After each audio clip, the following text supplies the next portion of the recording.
narrative pitfalls that are unproductive and ultimately can lead to ruin. So I'm going to share that presentation with you. This was originally written as a pitch for GDC, but they passed on it. And so you guys are getting some exclusive Too Hot for GDC content. Okay.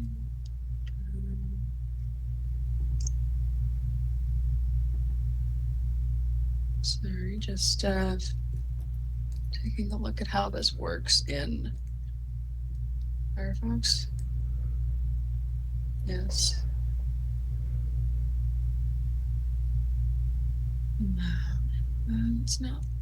It's not the tab I want to share.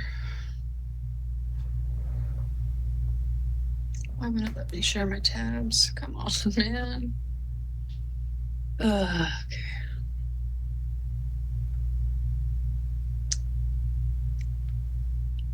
I'm gonna hope that this works this way. Can someone confirm that they can see my presentation?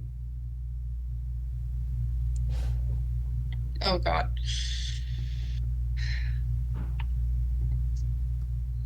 I can't hear anyone. Everyone appears muted to me. We can see it. Yes, we can see. Yeah, I can see. Okay. Okay.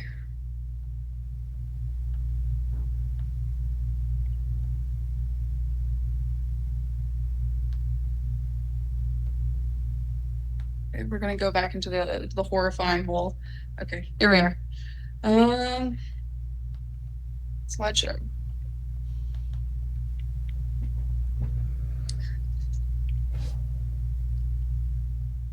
I like to think that my technological incompetence here is charming in a way that teachers is. All right, so here's me. I'm Betty Robertson. I've been a narrative designer, writer for 7+ years. I've been working in the games industry for over a decade now. And I've worked on all sorts of projects. I've worked on big AAA titles like Assassin's Creed. I've also worked on smaller indie titles like Hard Space Shipbreaker or Lovelink. And I've been around the block quite a bit as a developer. I've also been around as a player, and I've encountered the same issues, both playing games and making them. And thus I'm here to share my arcane wisdom. Here are some games that I've worked on. And just for starters, gonna define with how do we empower our narrative? And while there are many ways that narrative failure can happen within a team, I've narrowed the biggest repeated offenders into 5 sections. I might go with the fake game in studio, but I might not. I'm gonna riff. I'm just waking up. All right. So scenario number 1 is called Let's Iterate Forever. And what it looks like is we've been in development for 2 years and we still don't have a concrete grasp on the key narrative beats. And this often happens because no one can really agree what the narrative is. Everyone thinks that they know what the narrative is, but it's basically everyone kind of touching the same parts of an elephant. And this person, the creative director, believes that this is a game about how we need to put aside our differences and meet each other in the middle. And that's why it's a platformer. It's like a collaborative platformer game. And the narrative director thinks that it's a game about all the ways that we've separated ourselves from our different identities, both online and in person. And the level design director believes that it's a game about how cool it would be if you lived in Star Wars. And each version of the story that comes out is somehow pulling in one of these 3 different directions. And as the story beats get passed out to different people on the team, designers, coders, no one really knows what the game is about. And a new version of what the game is about comes out between every week to every few months. And it shows up in a certain level of frustration. Usually this problem is labeled as an issue of the narrative teams, and sometimes it's the narrative teams. Sometimes it's that the creative director isn't in alignment with what the narrative can do of the story, and it doesn't really feel like anything is going anywhere. The first scene of the game has been written and rewritten like 16 times. The beat sheet of the game has been rewritten so many different times. There's never any narrative progress, but that's because narrative is never validated by leadership. And how do we fix that? So a great way to start is to find a comp title that delivers narrative and gameplay the way you want and to borrow from that. So, for example, we're going to go back to this, our hypothetical creative director's vision, which is about people coming together in the middle, meeting in the middle, and then the narrative director's vision, which is about all the different ways that we fragment ourselves. And we're gonna find a game that both of them like, that both of them can agree. That's cool. Let's do that. And sometimes this means, for example, the narrative person giving up on their own vision, killing their darlings, and looking really like mercenary at their own work, and seeing like the things that I'm passionate about might not be the best story for the game that I'm making. And I'm aware that I'm not the person who has the most say in this.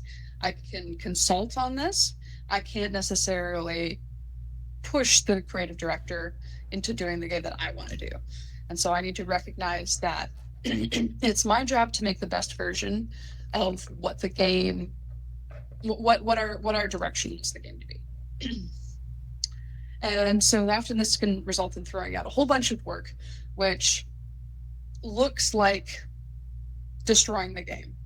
But if you throw out a version of the story that hasn't made it anywhere in 2 years, and you make a version of the story that starts going, picking up momentum, then what you're doing is you're not really getting rid of anything that it had value to you emotionally. It had value to the people who worked on it in terms of figuring out what works and what doesn't work on this game. But what you need is a game that will ship. And a great way to figure out what could potentially be holding the story down, whether it's something from you, something from creative direction, something from level design direction, is to get an external perspective. And for this, you can hire someone like me, who is a story consultant, and can take a look and either confirm or offer new creative ideas. Sometimes this is the publisher. The publisher will often have creative say or an editorial vision for the game that you're making. Or, a trusted friend, an ally, someone within the community who you and direction trust to take a look at the game. Sometimes you even get journalists to play a version of the game and to provide their feedback. And finally, set a solid date for narrative shipping and stick to it, which is, in 6 months, we need to have the story written. And if it's not written, then everyone's fired.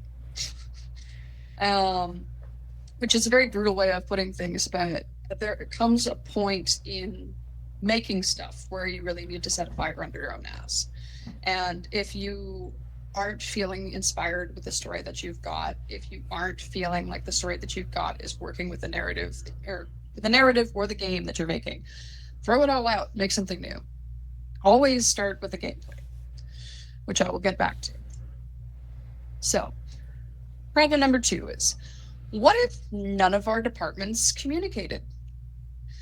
What does this look like? The documentation for the game, for example, Confluence, hasn't been updated since March of last year. The programming team doesn't know the new name of our protagonist. The narrative team doesn't know what the actual gameplay feels like. Communications are restricted to conversations, either in person or over Slack, and then not followed up on or shared. Any of this. So this is what happens, it's a communication breakdown. It often can be the case of there's a smaller studio, but not like it's a mid-sized studio in that If it was a tiny studio, it would be like 4 people and everyone would be able to talk to each other. But if it's a studio of about, 20 to 100 people, and there's no, chief of communications who's passing on all of these notes about how production is going, then it's very easy for a lot of important details to get lost. Or for people to, the last email somebody got about the protagonist was 3 months ago. For example, the game is going through the same issues as issue 1, which is that the story hasn't been going anywhere. So narrative directions decided to throw out the entire narrative. Writers have written a whole new thing. The new main character is a monkey. Meanwhile, the coding team doesn't know that the new main character is a monkey. They've just been coding a good jumping game. And so 6 months later, when they're at, a town hall and the animation team is showing off the new thing, they're like, why is it a monkey?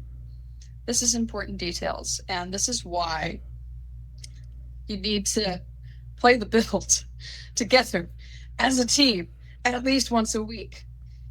And this can happen. Like, I have been guilty of this as like a narrative person. I'm like, I'm knee deep in Excel sheets. I don't have time to boot up the builds. I would have to download a new version of the engine, and I don't want to, but you gotta play the build. You gotta play the build as a team, and it's fun. It's a great Friday afternoon activity to have your whole team together, sitting around. Somebody who has the strongest computer and knows where the newest version is, usually QA, is playing the build, showing everyone their work in action. And it's a great way to also iterate properly and see like, oh, that looked really great in Unreal, or that looked really great in my own like personal thing, but I see now that it's clipping with this, or it doesn't really go with the flow of what the narrative is doing here. And it's a great way for everybody on the team to stay on the same page and to have a good idea of where to go next. The other things you got to have are emails. And I know, listen, lots of people hate emails. I don't. I love emails. It's great because my memory is like a sieve. I often ask people who I'm talking to on the phone if they can email me a follow-up, because once I hang up, it's in the wind. And it's like, I will look in my inbox for certain terms to be like, well, did we have that discussion? What are we doing? And if it's in there in an email thread, I can be like, oh, we were going to do this. And then we decided, no, we're not going to do that. Well, the reason is because we're going to do this. Great. And then this person has taken over this task, and this task has fallen to this person. And now the question that I have about this design decision that we made months ago, I can poke this person about it and ask them what their updates. And it's great because you can see the entire conversation. It doesn't get deleted. For example, I think Discord and Slack can only hold on to things for so long. And I will also go into my Slack conversations and like look or scroll up to see what we discussed previously. But I'm just personally a bigger fan of emails because they're easier to search for, they're easier to track, and they're also easier to alert multiple people to at the same time. And finally, meetings. I am also, as an email lover, I do think a lot of meetings could be an email, but it's good to get some FaceTime for everybody, especially when there's tension in the office, because it's easy to become a keyboard warrior when you're behind your screen, when there's no, FaceTime with each other. But if you're sitting there looking each other in the eyes through your web camera, or if you're, in person, it's a lot, you have to treat each other as human beings. You have to be more forgiving. You have to be more open with each other. And it can often get through any tensions, frictions within the office a lot faster than sending terse emails or Slack messages back and forth. And I say this as someone who has done this. This is from a lot of experience. I have had tense conversations over Slack that became chill understandings when I went over to that person's desk and said, hey, do you have time for a coffee? And then discussed it, hashed it out in the coffee lineup. Soft skills. They're great. We love them. What's next? Number 3, we have $20. Let's make a AAA game. What does this look like? There's a list of features drastically shrinking every meeting. Keystone characters and scenes are cut and repurposed from the story. The game's length shrinks down from 80% to 50% to 30%. And, you're going on to Kickstarter, or you're going on to Twitch, or you're going up to Papa Focus Entertainment, and you're saying, can I have some more money, please? And how do we fix this? You got to start small. No, not that smaller. No, smaller. Smaller. Good. Treat every feature that you create as a milestone and celebrate that. Your main character takes a step. Throw a party. A cheap party. If you have backgrounds that are textured, if you have separate rooms for characters to go into, it's amazing. It's great.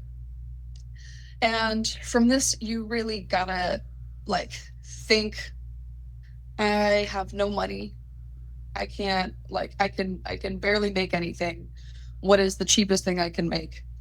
And then make the best version of that. And if you still have money after you have made, Dust Collecting Simulator 5000, add stuff. But only then. Make a perfect, tiny one-room game. And then add to it. There are some great games out there that are tiny one-room games. I mean, Zork is multiple rooms, but it's very rudimentary. And I know that game is 40 years old. I should have a more contemporary decision for that. Balatro is a very small game, and that's blown up. You can really do a lot with a little. If you make a simple mahjong game, but it turns out that the mahjong tower is cursed and trying to kill you, I love Inscription. Inscription is huge as far as games go, considered it's 3 games in one, multiple eras, multiple art styles, huge development team, experienced development team. But just the synopsis of that is very simple. You're playing cards in a haunted cabin with a guy, and you don't know why you're kind of trapped in this eternal card game. It's compelling, and it's simple too. It gets more complex as it goes. But if you were stuck in the first version of Inscription, which is just playing cards in this spooky cabin with this spooky guy, it would still be a very satisfying experience. And kind of a last little note is to rely on every department for polishes. If you're a small team, which I assume that you are, everyone's got to wear every kind of hat. And if you're already an indie dev, you know that. Oh, hang on. I didn't have a. Oh. Hang on. This doesn't. Okay. I did have a fix. Okay, sorry. Like I said, my memory is terrible. So here's number 4. Our game is so cool. No one wants to play it. No one's cool enough for our game. And what this looks like is not a lot of pre-orders on Steam, difficulty explaining gameplay or appeal during presentations, player frustration during beta tests, low word of mouth and engagement, or mixed to poor reviews on delivery. This is an example of, I think, some folks want to make a game that no one else has made, but they don't know, they're not confronting why no one else has made this game.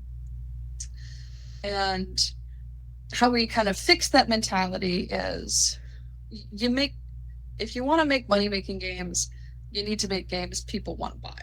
If you don't want to make money making games and you want to make weird art games, go with God, namaste.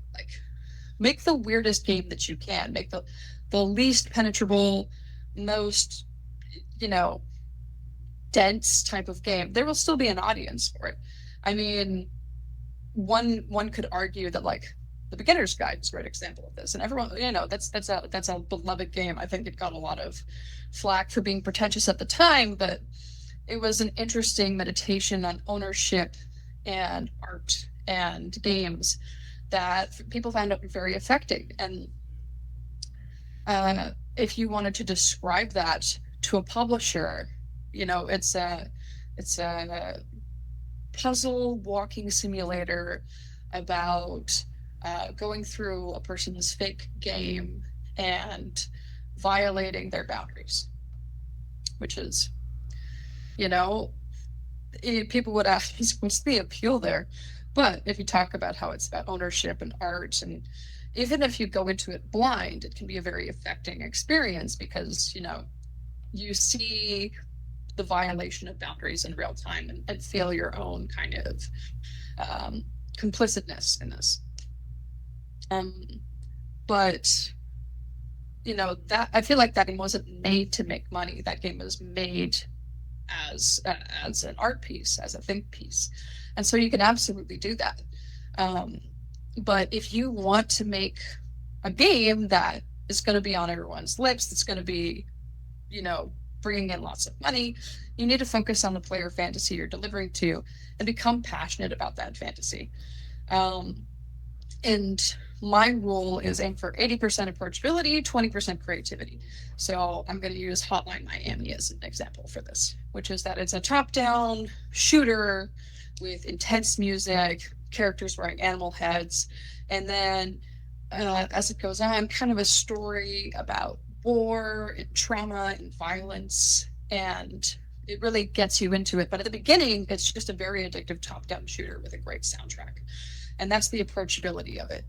The 20% creativity is, the animal head, the storyline, I don't think that a lot of top-down shooters were programmed like Hotline Miami at that point. But it started out with a really addictive gameplay loop and then built from there. And when you're doing this sort of thing, get plenty of feedback. Get non-gamers to play it, get gamers to play it, get your dog to play it, and figure out if they are getting from the experience what you want them to get. If they're not, iterate. Focus on what the positives of your game are. And look, if you are passionate about making a game so cool no one wants to play it, do it anyway. Like, here's my flip the script on this, which is that ultimately, if you are passionate about what you're making and you can share that passion with others, it might be a small audience, but the right audience is going to love it. And it's going to feel so much more worth it to make something that you love, that other people just like you who get it love, than to try and make something that appeals to the masses that you have no passion for and just add more schlock into the machine. No one expected Five Nights at Freddy's to be the big blow up thing that it was. But passion and feedback and, innovation really made that into the massive franchise that it is. And finally, number 5, it's narrative season. No, it's gameplay season.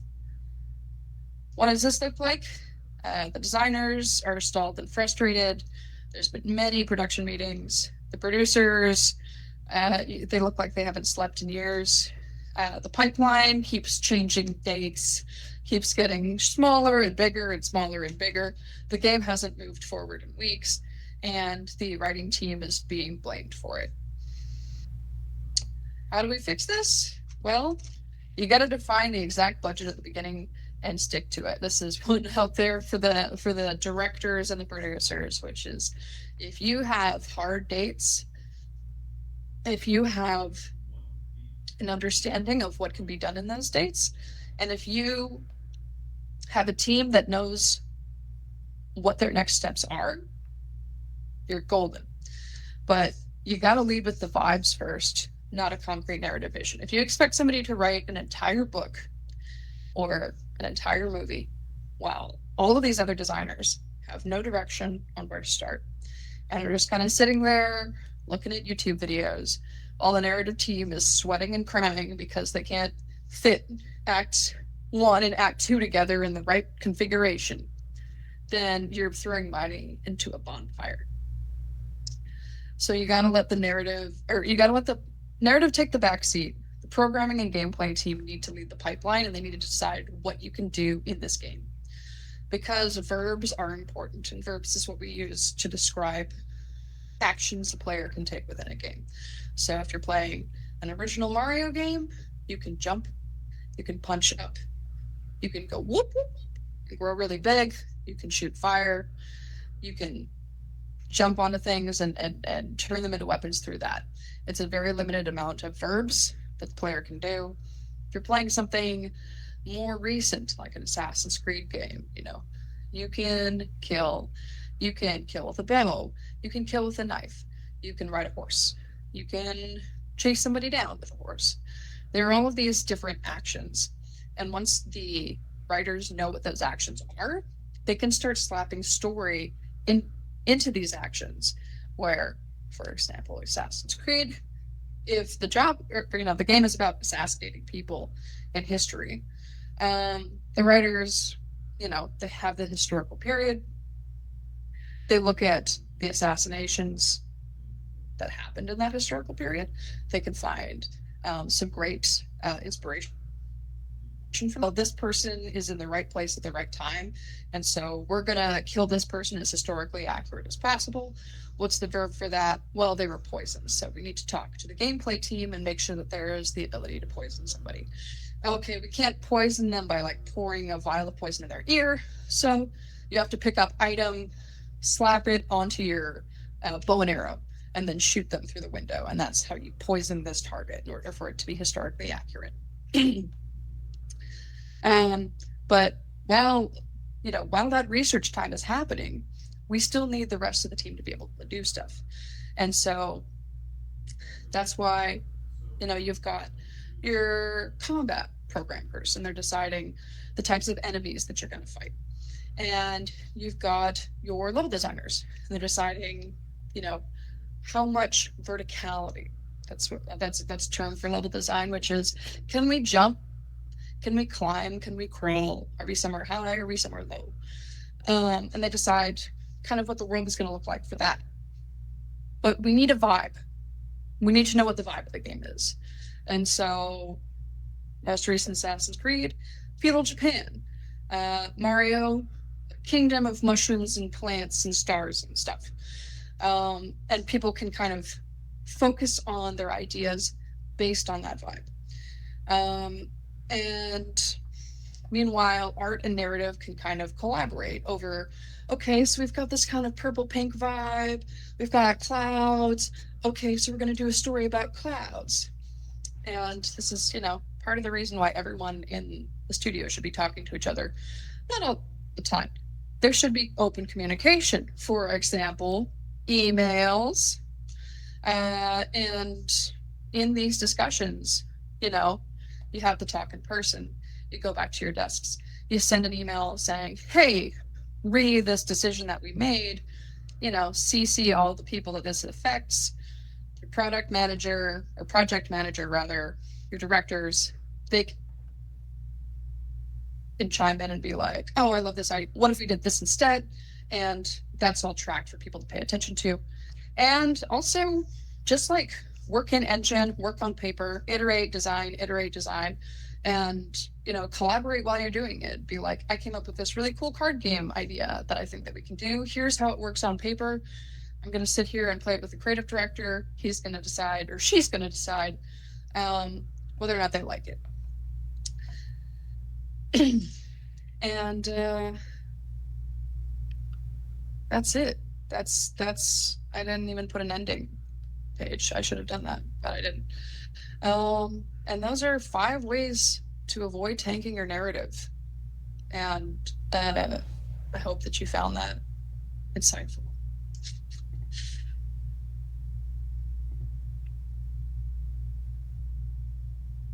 Well, thank you very much, Betty, for our presentation there. In just a moment, I want to invite folks who have any questions or anything else they want to bring up at the end of our conversation here to approach the Q&A line over to the right of our room here, and it'll help facilitate any questions we have. So thank you again to Betty for her wonderful presentation.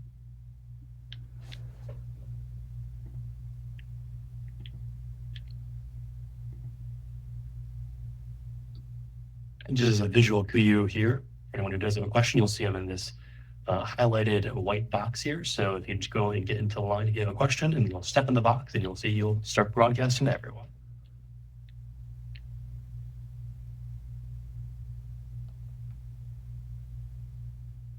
So to get us started here, I do have a question of my own. Betty, you had a lot of different experience in the industry, and as we know, the industry is going through some rough times increasingly lately. This has also given kind of some rise to some more indie projects coming up. So you talked about how kind of very clear vision up front is important if you actually want to make money versus make an art game. Do you have any advice for people who might be considering joining on a team, maybe doing something for an indie project? Things to perhaps, really experiment with early on, or pitfalls to avoid? Yeah, I mean, my advice is to do it. Like, if you're thinking about doing it, start doing it. It's never too early or too late to start. Download Twine today and play around with that. Download Unreal Engine. Unreal Engine is free for any development team that is making under less than $1 million. And it's I find that Unreal is very satisfying. I'm not paid by them you can also use Godot. I wouldn't recommend using Unity because Unity has become very studio unfriendly. Yes. But, as someone who's taught Unreal before, it's very satisfying to use as a person who's figuring out how to make a game engine, because a lot of its tools are quick and immediate and satisfying. Once you actually get into using it, it's a lot of blueprints and it's a nightmare. But you can start an FPS level that's all on fire in about, a minute and a half. And you're like, wow, look at me. I'm a super cool game designer. And I find that it's good to make yourself feel empowered early on, to think, I can do this. I want to do this. This is fun, because that's ultimately what you have to have driving you if you're going to go into making games. You need to find making games fun, and because nothing is going to pay better than your own satisfaction, than your own love of doing it. Money is great. I love money. I love making money at what I do. But if you can have that passion from the beginning and make games that you're passionate about, and once you're up against the money people, present them that passion, that's what's going to get you this. That's what's going to get you those deals. And yeah, like, other advice is that there's plenty of guides on how to get started on YouTube. If you're an audiovisual learner, there's also plenty of Reddit threads, forum posts, Q&As in the engine forums themselves, and it can be so fun and rewarding. And make games with your friends. And thank you so much. Yeah, thanks, Dan.